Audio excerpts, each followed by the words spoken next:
Sean C says, I really appreciate the truth bombs from Dave and Shane and Williams throughout there as the match was winding down on Saturday. Really refreshing to hear. That was really awesome to see. I think you got to be honest with your fan base. You have to be. You know, I think, and everybody knows. Look, I'm a Philadelphia Union employee. People know that, you know, just like Merrill Reese for the Eagles, you know, it could be Tim Saunders for the Flyers and you know, Tom McGinnis for the Eagles. People know that I'm the voice of the union, and they know I work with and for the team. Having said that, though, especially in this market, and I'm saying the same things that our coach will say in the post game that our players will, and we may get into some of those today. They're not happy with the situation they're in, but I think you need to just state the facts and say, yeah, the season's maybe not going the way that everybody out there watching and us want it to. Having said that, though, they're not far behind from the playoffs. I've seen teams in the past that have had up and down regular seasons. There's evidence. I'll give you one. Columbus won the whole thing last year. They finished 6th in the regular season.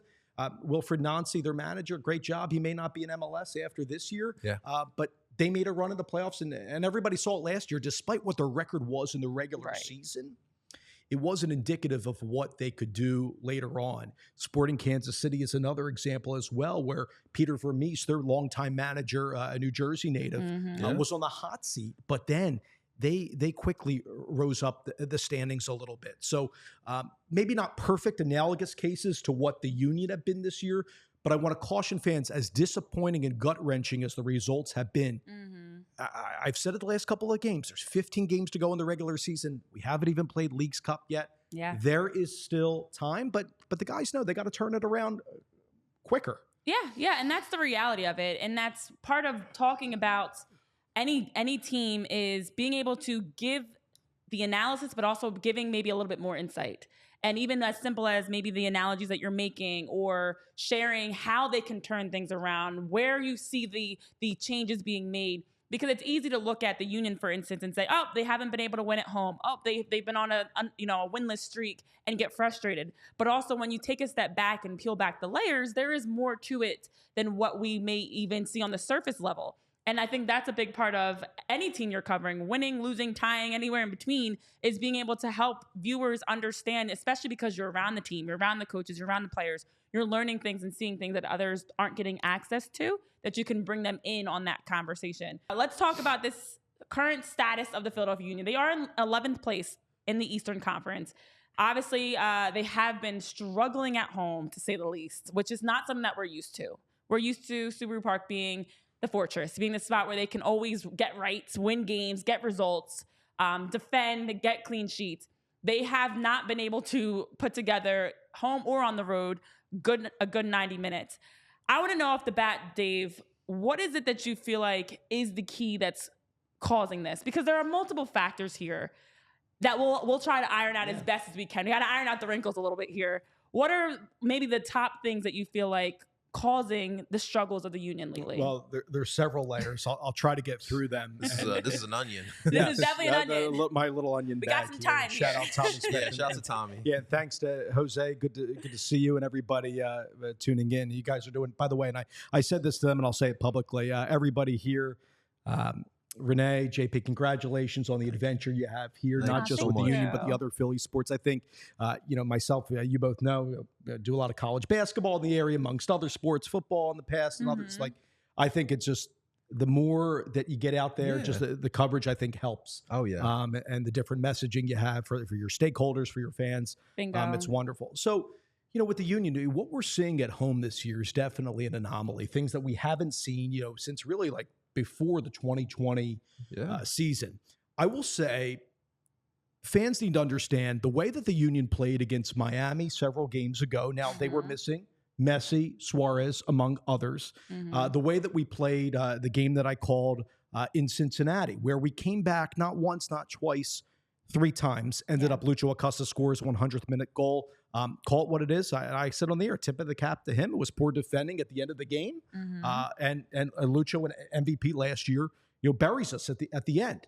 And this last game against Charlotte, a team that coming in, I know, was like 4th worst in possession, Team that doesn't like to have the ball, very organized offensively under their new manager, Dean Smith, who's doing a great job for a team that's still several years into their MLS existence. On my drive down to the game, I really thought that was the opportunity for the Union to turn around their season at home. And I think if Baribo, who has a great chance, tackles the goalkeeper, Leno, who now has 9 shutouts, leads MLS. Baribo tackles him on that dispossession, could bang it in with his left. Wasn't a ton of pace on the ball. This is in the 4th minute of the game from the top of the box. If he slots that in before the center back Milan is there, kind of just like jogged because there wasn't a lot of steam on the ball by Baribo. I think we get that first goal. Some may say, watching me now, it's easy to say if they score first, they win the game.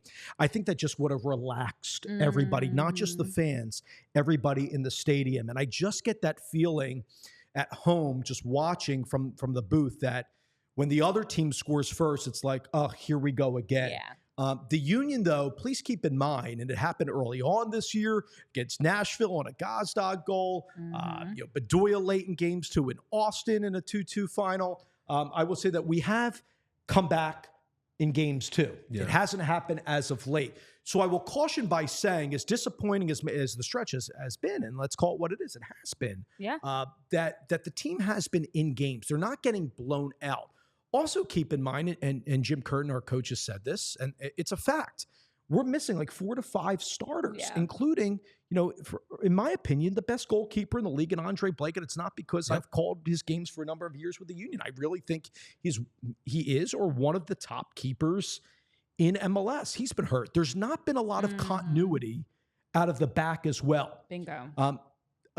A more pointed answer to your question is, I think in the grand scheme, there's been individual mistakes that have magnified at the most poor times, which has caused us in games that we should have had draws, we lost. On games that maybe we should have won, we just picked up a point. We just picked up a draw. And I just think, I hate to use cliches on the air, but the ball is just not rolling the right way for the Union this year. There is still time. Guys are out. You mentioned guys on international duty. Now our all-time leading scorer across all competitions, Daniel Gazdag, is with Hungary. Maybe if Hungary's out, he'll be back sooner rather than later. Jose Martinez, as you guys both know, with Venezuela, very good at the number 6 position. I will say Leon Flock is doing an exceptional job, which is really not talked about. I know by some of our local beat guys, they're on it, but I think it's just lost in kind of the results this year.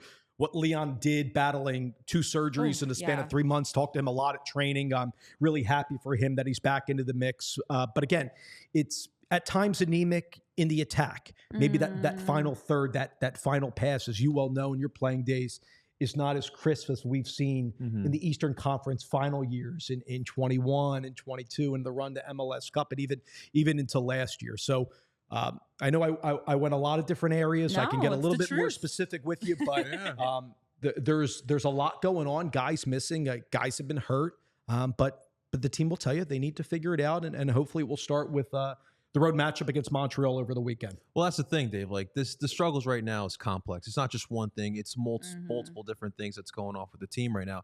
But I think one thing you pointed out, it's the important part, why people should have some optimism, is these guys haven't given up on Jim Curtin. And like Renee will tell you, and I bring him up on the Anthony Gargano show all the time. I love Jim. Jim, he's a fantastic, he's a fantastic coach, even better human being. But that's the important part. They haven't given up on Jim Curtin. So, I mean, like for you though, I mean, obviously, like, the attack was cold at one moment. It seems like with Ua and Baribo, we may have something up there. But the defense seems to be the constant thing that, especially as of late, that they've been struggling. I just looked at it right now. The goal differential is at that 0. 31 goals they have allowed so far. We're not even at July yet. It's unprecedented. Is it just Andre Blake out, or are you seeing some regressions from Glazes and Elliott? What's your take on the defense right now? Look, the guys will tell you. There's no doubt there's been some individual errors by some that you've mentioned in the back line. And I will say this, and there's the lack of continuity back there.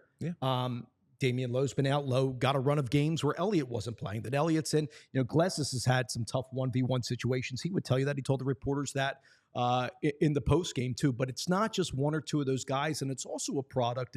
And Jim said this in one of his post games. It's a product too of the guys around him. So it's not just Glesis or Elliott or Wagner getting beat 1v1, but when you take a look at the film that I do and others, you need to say, well, where did the play begin?